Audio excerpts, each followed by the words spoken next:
Functions of planning का सबसे second important function है ऑर्गेनाइजिंग।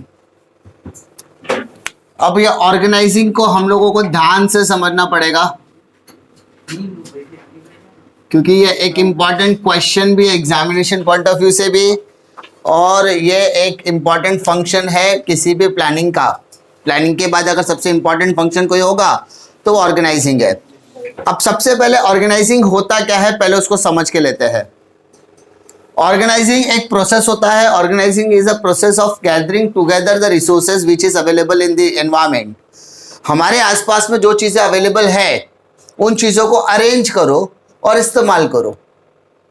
मतलब अगर मुझे किसी भी ऑर्गेनाइजेशन के ऑब्जेक्टिव को अचीव करना है तो पहले मुझे समझना पड़ेगा कि मेरे पास कौन कौन से रिसोर्सेज अवेलेबल है और उन रिसोर्सेज का इस्तेमाल करना, उन रिसोर्सेज को यूज करना। ठीक है, हम लोग हमारे प्लानिंग को एग्जीक्यूशन में लाने के लिए होता है।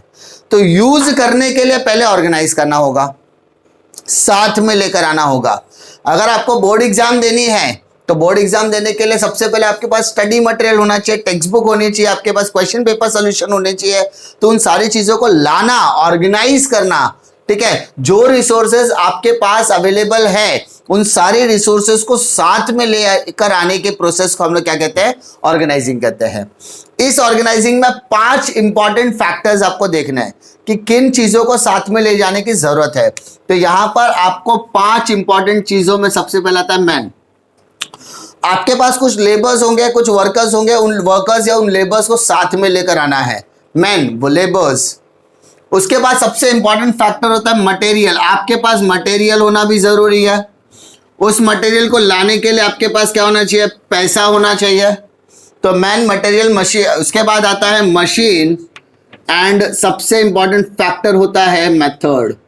तो ऑर्गेनाइजिंग क्या करता है, organising man, material, money, machine और मेथड को ऑर्गेनाइज करने का काम करता है। अगर ये 5 चीजों को साथ में लेकर आओगे ना तो आप कोई भी ऑर्गेनाइजेशन के ऑब्जेक्टिव को अचीव कर सकते हैं।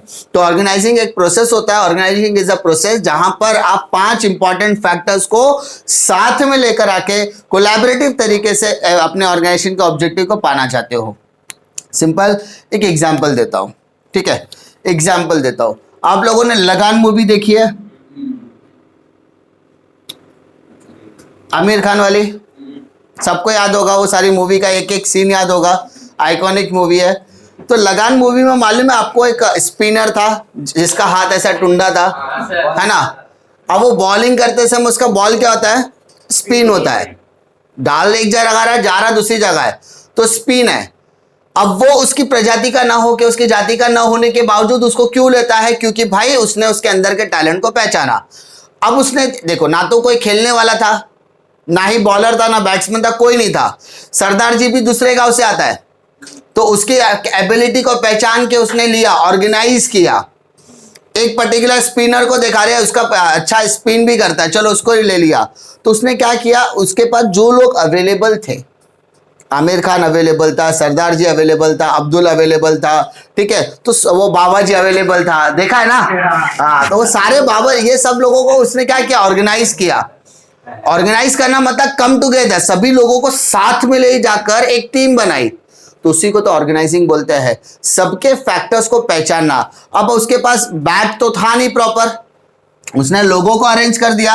अब बैट तो था नहीं तो उसने बल्ला बनाया, फिर वो क्या बोलते हैं अपना पैड वगैरह बनाया। तो पैड बनाने के लिए भी उसने क्या किया, लकड़ी का इस्तेमाल किया। ठीक है, दस्ताने बनाए जिसको ग्लव्स बोलते हैं, उसने बनवाए। तो उसने क्या किया, उसके पास जो जो मटेरियल अवेलेबल था उस मटेरियल का इस्तेमाल किया, ऑर्गेनाइजिंग बोलेंगे। ठीक है, पैसा तो था नहीं, पैसा होता तो लगान देते थे, नहीं था, इसलिए उन्होंने, मनी तो था नहीं, लेकिन उसके पास जो जो रिसोर्सेज अवेलेबल थे, लोग अवेलेबल थे, मटेरियल अवेलेबल था। ठीक है, मेथड, अभी बॉल बनाने के लिए भी उनके पास बॉल तो था नहीं स्पेसिफिक, तो उन लोगों ने क्या किया, पुरानी बॉल से इस्तेमाल किया। तो जो चीजें उनके पास अवेलेबल थी उन चीजों का इस्तेमाल किया और जाकर एक मैच खेला। मैच खेलने के बाद वो जीते। ठीक है, तो उसके लिए भी प्लानिंग लगी। प्लानिंग तो ऑलरेडी हमने डिस्कस किया, लेकिन सामान एग्जीक्यूशन यानी इस काम को लाने के लिए आपके पास सारी चीजों का ऑर्गेनाइज होना जरूरी है। यानी सिर्फ देखकर आप सीख सकते नहीं हो, आपको उसको एग्जीक्यूशन में लाना है, तो एग्जीक्यूशन के लिए आपके पास सामान होना चाहिए, सामान के लिए आपको ऑर्गेनाइजिंग ऑफ दिस फैक्टर्स करने पड़ेंगे। ये सारे फैक्टर्स को आप करोगे तभी तो आप जीतोगे।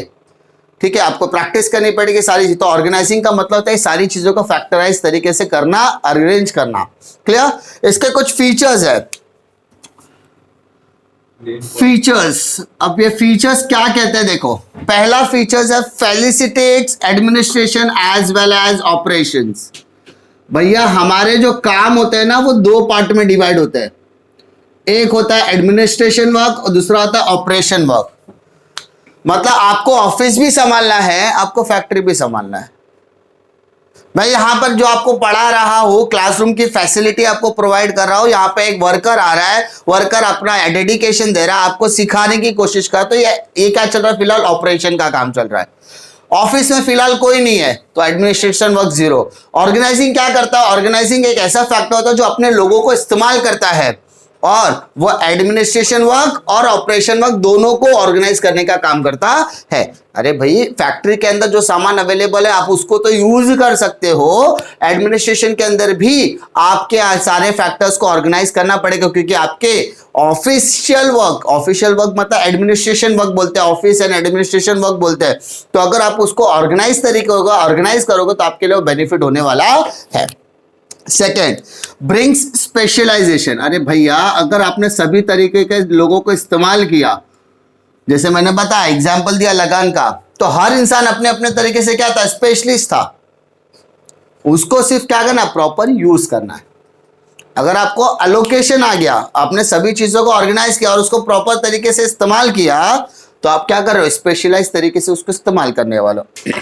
एक एग्जांपल देता हूं, क्या आप बैट का इस्तेमाल स्टंप के तौर पे कर सकते हो? Absolutely not. कुछ चीजें होती है जिसका एक अस्तित्व होता है, इसका एक स्पेशलिटी होती है। तो अगर आप किसी चीज को ऑर्गेनाइज कर रहे हो तो उसकी क्या स्पेशलिटी, उसको स्पेशलाइज तरीके से आपको क्या करना पड़ेगा, इस्तेमाल करना पड़ेगा। तो आपके लिए ऑर्गेनाइजेशन में सबसे इंपॉर्टेंट फैक्टर क्या रहेगा, स्पेशलाइजेशन। नेक्स्ट होता है जॉब प्रॉपरली, मतलब आपको हर इंसान को उसका काम समझाना होगा। क्या बोला मैंने, आपको हर इंसान को उसका क्या करना पड़ेगा, काम समझाना पड़ेगा। भाई तेरा काम है बॉलिंग करना, ठीक है भाई तेरा काम है बैटिंग करना, और तू इतने अच्छी तरह, तेरा काम है फील्डिंग करना, ऐसा बोलते हैं ना। तो ऑर्गेनाइज करना मतलब भाई एक प्रॉपर फील्ड वर्क को सजाना। क्रिकेट मैच में क्या होता है, 11 प्लेयर्स होते हैं, जिसमें से एक बॉलर रहेगा, एक कीपर रहेगा, उसकी प्लेस जगह फिक्स रहती है। बॉलर ऐसा है क्या, नहीं मेरा मूड नहीं है, यहां से बॉलिंग नहीं करेगा मैं, ऐसा होता है क्या, नहीं, ऐसा बोल ही नहीं सकते। कीपर बोलेगा नहीं मेरे को इधर नहीं खड़ा है, मैं उधर जाके खड़ा रहेगा। 2 लोगों का प्लेस फिक्स है, बट अदर देन 2 या 11 में से 2 लोगों को छोड़ के बाकी 9 लोगों को आपको फील्ड वर्क सजाना पड़ेगा, जिस तरीके से वो एग्जीक्यूशन करने वाला है, उसी को ऑर्गेनाइजिंग बोलते हैं। कि आपको हर इंसान का काम क्या करना है, डिफाइन करना है। भाई तेरा काम ये है, मैं तुझे एज अ फास्ट बॉलर ले रहा हूं, मैं तुझे एज अ स्पिनर ले रहा हूं, मैं एज अ कीपर काम कर रहा हूं, मैं एज अ कैप्टन काम कर रहा हूं, मैं एज अ वाइस कैप्टन काम कर रहा हूं, तो मुझे मेरा काम पता होना चाहिए। एक होगा जो फील्ड सजाने का काम कर, उसको उसका काम आता है। बॉलर जिस तरीके से एग्जीक्यूशन करेगा, फील्ड सजाने का काम बॉलर का है। बॉलर ऑफ कटर डाल रहा है या ऑफ में डाल रहा है या लॉन में डाल रहा है, लेग में डाल रहा है, किधर भी डाल रहा है, उसको पता है। तो उसका काम क्या है, वो उसका अपने बॉलिंग के हिसाब से अपने फील्ड को सजाए। ये नहीं कि मैं तो बॉलिंग कर रहा था, कैप्टन का काम है फील्ड सजा। अरे भाई तू कौन सा बॉल कर, मेरे को तो बता पहले, तो मैं फील्ड सजाऊंगा ना। तो जॉब को डिफाइन करना भी क्या है, इंपॉर्टेंट, क्योंकि हर इंसान अगर ऑर्गेनाइज करने की कोशिश कर रहा है तो काम का डिफाइन होना भी जरूरी होता है। डिफिकल्टी, उसके बाद आपको अथॉरिटी एंड रिस्पॉन्सिबिलिटी दोनों में फर्क पता होना चाहिए। अथॉरिटी मतलब क्या होता है, आपके अधिकार, आपको आपका अधिकार पता होना चाहिए और आपको आपकी जिम्मेदारी पता होनी चाहिए, है ना। जैसे एक क्रिकेट मैच का उदाहरण ले लेते तो क्रिकेट मैच में अगर आप मैं बोलो डीआरएस लेने का अधिकार किसको है, सिर्फ कैप्टन को है ना, ये अधिकार है उसका। बट जिम्मेदारी पूरे के पूरे बॉलर की भी है, बैट्समैन की भी है, कीपर की भी है, कि अगर लगता है कि ये बैट्समैन आउट हो सकता है डीआरएस लेने के बाद, तो जिम्मेदारी निभाना पड़ेगा। लेकिन अगर बॉलर बोला नहीं मैं बोल रहा तेरे को लेना ही पड़ेगा, कैप्टन से झगड़ा कर रहा है, चलता थोड़ी ना ऐसा। बॉलर के पास जिम्मेदारी है, अधिकार नहीं है। और जिसके पास अधिकार है ऐसा जरूरी नहीं कि उसके पास जिम्मेदारी भी उतनी हो। हाँ, दोनों को बैलेंस करना जरूरी होता है, दोनों को बैलेंस। तो हमको अथॉरिटी और जिम्मेदारी यानी अथॉरिटी और रिस्पॉन्सिबिलिटी फर्क पता होना चाहिए और ये दोनों को बैलेंस करने भी आना चाहिए। घर में पैसा कमाना और पैसा खर्च करने का अधिकार अथॉरिटी किसको है? मम्मी पापा को है। लेकिन पैसे को यूज कैसे करना है उसकी जिम्मेदारी सबको है। पापा ने जेब में से दिवाली का 500 रुपए निकाल के आपको दिया, वो पापा की अथॉरिटी, भाई अधिकार है पापा को। पापा बोलेगा ठीक है मैं अपने बेटे को दे रहा हूं, बेटी को दे रहा हूं, भाई 500 रुपए दे दिया, मेरा बेटा मेरी बेटे 500 ले ले, अधिकार की वजह से दे दिया। लेकिन उस 500 रुपए, ठीक है वो जिम्मेदारी भी थी, एक हिसाब से देगा तो जिम्मेदारी, तो अथॉरिटी और जिम्मेदारी दोनों पापा ने निभाई। अब वो 500 का यूज कैसे करना है वो जिम्मेदारी है, वो किसके ऊपर है? इंडिविजुअल्स के ऊपर है। तो वो दोनों चीजों को डिफाइन करना आपके लिए बहुत ज्यादा जरूरी है, ठीक है। उसके बाद आते हैं हम लोग कोऑर्डिनेशन। कोऑर्डिनेशन, आपने चक दे इंडिया देखा है? शाहरुख खान की हाँ 70 मिनट है आपके पास, हाँ देखा है कि नहीं देखा है? ये 70 मिनट कोई नहीं छीन सकता तुमसे, वो वाली मूवी। तो चक दे इंडिया देखा है ना? चक दे इंडिया में मालूम एक सीन था जहां पर वो सारे टीम को साथ में लेकर आने की कोशिश कर रहा था, फिर मैकडोनल्ड लेकर जाता है, वहां पे मारा मारी होता है, लड़कियां सब मारती है, और कोऑर्डिनेशन। अब उसके बाद क्या, उसके पहले जो हुआ था वो सब मिसकंसेप्शन था, लेकिन उसके बाद जो होगा कोऑर्डिनेशन का, मतलब हर एक को सिखा दिया गया कि भाई तेरे को बॉल किधर से पास करना, इसको इससे ये, ठीक है। तो एक कोऑर्डिनेशन है, क्या है वो? कोऑर्डिनेशन। यानी भाई अगर आपको मैच जीतना है तो आपको एक दूसरे से क्या करना है? कोऑर्डिनेशन करना है। वो सिखाता है ना कि बॉल प्रीति से प्रीति, प्रीति से कोमल, कोमल से प्रीति, प्रीति से ऐसा सब बोलता है ना, तो वो कोऑर्डिनेशन का पार्ट है कि आपको कोऑर्डिनेशन, और हर बॉल 20 सेकंड से ज्यादा, 15 सेकंड से ज्यादा, 10 सेकंड से ज्यादा किसी के बाद होनी नहीं चाहिए। तो आपको क्या करना, कोऑर्डिनेशन किसके साथ करना है वो भी आपको बता दिया, कि बॉल किधर पास होने वाला है वो भी बता दिया। तो उसने क्या किया, सभी टीम को एक तरीके से ऑर्गेनाइज किया, सबको अपनी जिम्मेदारी समझाई कि भाई तू सेंटर फॉरवर्ड पे रहेगा, तू फ्रंट में रहेगा, तू बैक में रहेगा, सबको बता दिया, ऐसा सब कुछ डिफाइन कर दिया। और सबको जिम्मेदारी समझाने के उसने बताया कि कोऑर्डिनेशन किसके साथ करना है। तो कोऑर्डिनेशन भी आपके ऑर्गेनाइजेशन का एक इंपॉर्टेंट पार्ट है, क्योंकि भाई अगर आपको किसी टीम को के सामने लड़ना है या आपको अपने ऑब्जेक्टिव को अचीव करना है, तो आपके डिपार्टमेंट के बीच में भी कोऑर्डिनेशन होना जरूरी है। वरना पता चला रिसर्च एंड डेवलपमेंट डिपार्टमेंट में रिपोर्ट लाई, परचेज डिपार्टमेंट को सामान खरीदना है, फैक्ट्री को सामान बनाना है, सेलिंग को सामान बेचना है, सेल सामान बेचेगा, पैसा लाकर किसको देगा? रिसर्च एंड डेवलपमेंट या फाइनेंस डिपार्टमेंट को देगा। फाइनेंस वाला बोलेगा परचेज डिपार्टमेंट को मैं तेरे को तेरा मेरा झगड़ा हो गया, मैं तेरे को पैसा नहीं देगा। अब फाइनेंस डिपार्टमेंट जब तक पैसा नहीं देगा, परचेज डिपार्टमेंट सामान कैसे खरीदेगा? अच्छा, ये दोनों के आपसी झगड़े में नुकसान कंपनी का है। तो कोऑर्डिनेशन होना सबसे ज्यादा जरूरी होता है। क्लियर? उसके बाद अगर आपके बीच में, आपके सारे डिपार्टमेंट्स के बीच में कोऑर्डिनेशन, तो भैया आपका जो एडमिनिस्ट्रेशन वर्क है ना, आपका जो एडमिनिस्ट्रेशन डिपार्टमेंट है, ठीक है, वो सारी चीजें आपका क्या होना चाहिए? प्रॉपर तरीके से काम करेगा, मतलब स्मूथ प्रॉपर काम कर रहा है, प्रॉब्लम ही नहीं है। तू रिपोर्ट लेके आ, मैं पैसा दूंगा, सामान खरीद, उसका रिसिप्ट दे, उसका वॉचर दे। अकाउंटिंग होता है ना, अकाउंटिंग क्या कहता है कि हर ट्रांजैक्शन का आपके पास क्या होना चाहिए? प्रूफ। आप सामान लेके जाओ। अब कोऑर्डिनेशन है, सबका प्रॉपर तरीके से काम हो रहा है, कोऑर्डिनेशन प्रॉपर है, तो आपका एडमिनिस्ट्रेशन वर्क भी प्रॉपर तरीके से चलने वाला है, क्योंकि भाई आपने सारे डिपार्टमेंट को अथॉरिटी रिस्पॉन्सिबिलिटी का बोलते हैं ना महसूस करा दिया। तो आपके पास कोऑर्डिनेशन भी है, और आप अगर कोऑर्डिनेशन प्रॉपर हो रहा है, सारी डिपार्टमेंट मिलजुल कर काम कर रहे हैं, तो आपका जो एडमिनिस्ट्रेशन का में ऑफिशियल वर्क है वो बहुत स्मूथ तरीके से होने वाला है। उसके बाद अगर आपके सारे डिपार्टमेंट बहुत अच्छी तरीके से काम कर रहे हैं, तो आपकी कंपनी आने वाले फ्यूचर में ग्रोथ एंड डेवलपमेंट के दर्शन करने वाली है। कौन सा? Growth and development. बेटा what do you mean by growth and what do you mean by development? सबसे बेसिक चीज है, ग्रोथ एंड डेवलपमेंट दोनों सेम नहीं होता, दोनों में थोड़ा सा डिफरेंस है। ग्रोथ मतलब इंस्टेंट, तुरंत पैसे कमाना, ग्रोथ। ठीक है, आज मैंने 100 रुपए लगाया, तुरंत मेरे को 200 मिल गया, ग्रोथ। 200 का 400 किया, 400 का 800 किया, 800 का 1600 किया, 1600 का 3200 किया। ग्रोथ, पैसा बढ़ रहा है। अब ये जो पैसा बढ़ रहा है ना, उसका आप यूज तो करो। तो आप जहां पे इस्तेमाल करोगे, अरे मेरा पैसा बढ़ गया, पैसा बढ़ गया तो मैंने एक मशीन खरीदा, मेरा पैसा बढ़ गया, मैंने एक ब्रांच खरीदा, ठीक है। तो आपके पास जब पैसा बढ़ता है, आपकी कैपिटल बढ़ती है, आपकी रिक्वायरमेंट बढ़ती है, तो उसका इस्तेमाल भी जरूरी है भाई। सोर्सेस ऑफ फंड जितना जरूरी है ना, उस फंड का यूज भी होना चाहिए।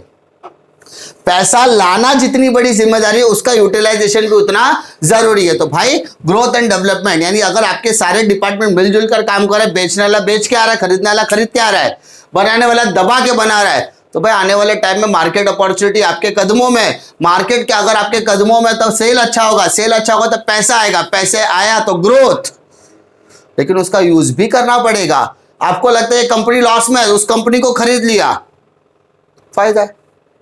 जैसे भारतीय एयरटेल है, भारतीय एयरटेल नाम सुना है, एयरटेल कंपनी है ना, वही एलटी हर एक फ्रेम वाला। तो कंपनी को क्या करा, जाके उधर खरीद के आ रहा है, तो वो फायदा आपके लिए ना। तो वो सारी चीज आपको देखने की जरूरत है। उसके बाद क्रिएट ऑफ सिक्योरिटी, अगर आपके डिपार्टमेंट्स में क्या है, अथॉरिटी रिस्पॉन्सिबिलिटी, तो आपके कंपनी में हर एक को जिम्मेदारी है।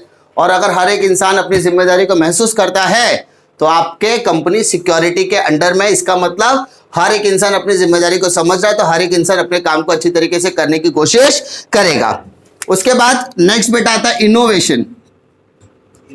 इनोवेशन मतलब कुछ नया करने की चाहत, कुछ नया करने का पहला कदम उठाना इनोवेशन कहलाता है। तो innovation plays a very very important role. आप अपनी कंपनी के लोगों को इतना कॉन्फिडेंस में ले लो कि भाई अगर आपके माइंड में कोई इनोवेटिव आइडिया है तो वो करो, कोई फर्क नहीं पड़ता। हमारे पास पैसा है, क्या होगा, हम फेल हो गए ना, चलेगा, अगर सक्सेस हो गए तो कंपनी को फायदा है। तो वो चीजें, इनोवेशन होना भी जरूरत है। इनोवेशन के लिए इनोवेटिव लोग चाहिए। इनोवेटिव लोगों को क्या लगना चाहिए भाई, कॉन्फिडेंस आना चाहिए। कॉन्फिडेंस आप उनको दो कि आपका कोई भी आइडिया हो, चाहे सक्सेस हो चाहे फेलियर हो, डजंट मैटर, आपके इनोवेटिव आइडिया अगर हमको पसंद आते हैं तो हम उसके पीछे क्या लगाएंगे, पैसा लगाएंगे। इनोवेशन, तो जब सारी चीजें आपके पास ऑर्गेनाइज करके रखोगे तो लोग बोलेगा अरे बॉस मेरा बहुत अच्छा है, चलो उसके लिए काम करते हैं, बहुत अच्छे से काम करो। तो इनोवेटिव आइडियाज लाने की वो क्या करेगा, कोशिश करेगा। And last but not the list, optimum utilisation of resources. आपके पास जो जो रिसोर्सेज अवेलेबल है ना, आपके पास जो जो रिसोर्सेज अवेलेबल है, उसका आप क्या करो, ऑप्टिमम यूटिलाइजेशन करने का मतलब है कि आपके पास जो जो चीजें अवेलेबल है उसको इस तरीके से इस्तेमाल करो कि आपका वेस्टेज कम होना चाहिए। अगर आपका वेस्टेज कम हो रहा है ना, इसका मतलब आप बहुत अच्छी तरीके से इस्तेमाल करें, और ये अच्छी तरीके से इस्तेमाल करना आपके फेवर में जाएगा, आपको प्रॉफिट मेकिंग लाकर देगा। डिफिकल्टी, ऑर्गेनाइजिंग के ये 10 इंपॉर्टेंट पॉइंट्स है जो बहुत ज्यादा इंपॉर्टेंट फीचर्स के तौर पर काम करने वाले हैं। डिफिकल्टी